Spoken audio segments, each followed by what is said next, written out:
11 kelionės diena.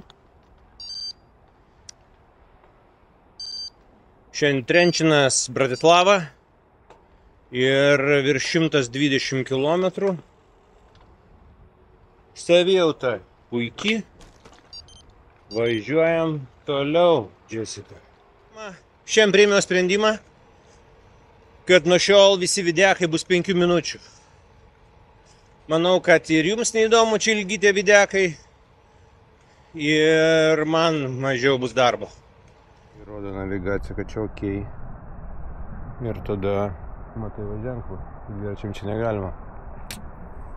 Tai va, kažką reikia daryti. Kur važiuoti. Kaip tą upę perkirsti.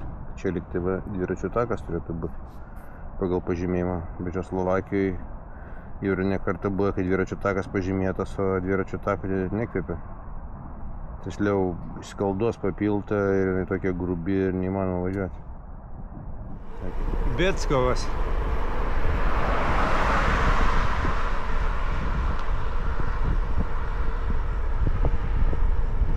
Įspūdingai atrodo.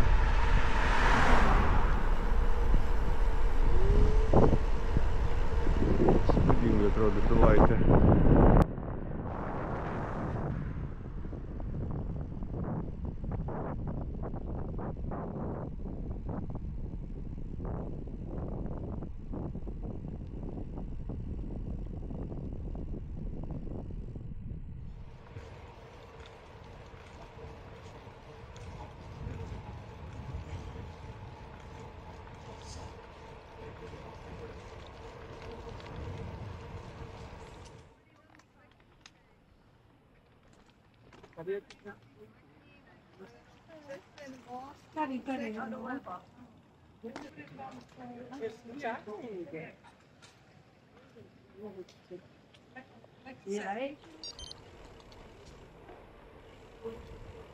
Pieštanė tai toks miestelis Slovakijoje, kuris yra toks kaip kurortas, kaip mūsų druskininkai, kažkokie žmonės atvažiuoja čia dėl tų giluminių geizerių pasveikti.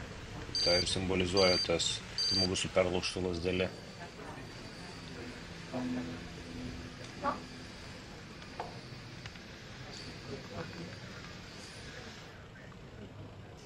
Geras, kaip gražu.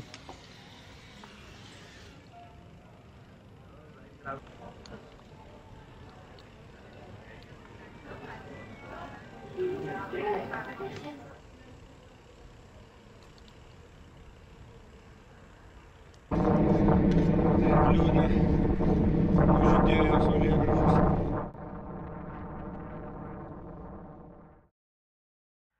Bratislavos priemiesčio laukai. O kvepia kaip.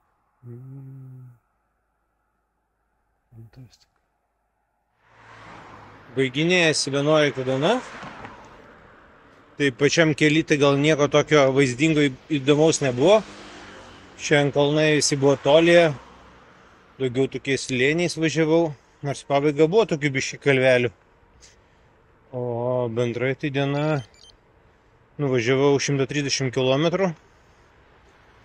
Ir, tokia į pabaigą buvo sunki. Pasmėlė 20-30 km sunkiai jas. Nes kalniukai buvo į pabaigą, nuo 100 kažkokių kilometrų prasidėjo. Tai jau tai buvo ką paveikti. Ir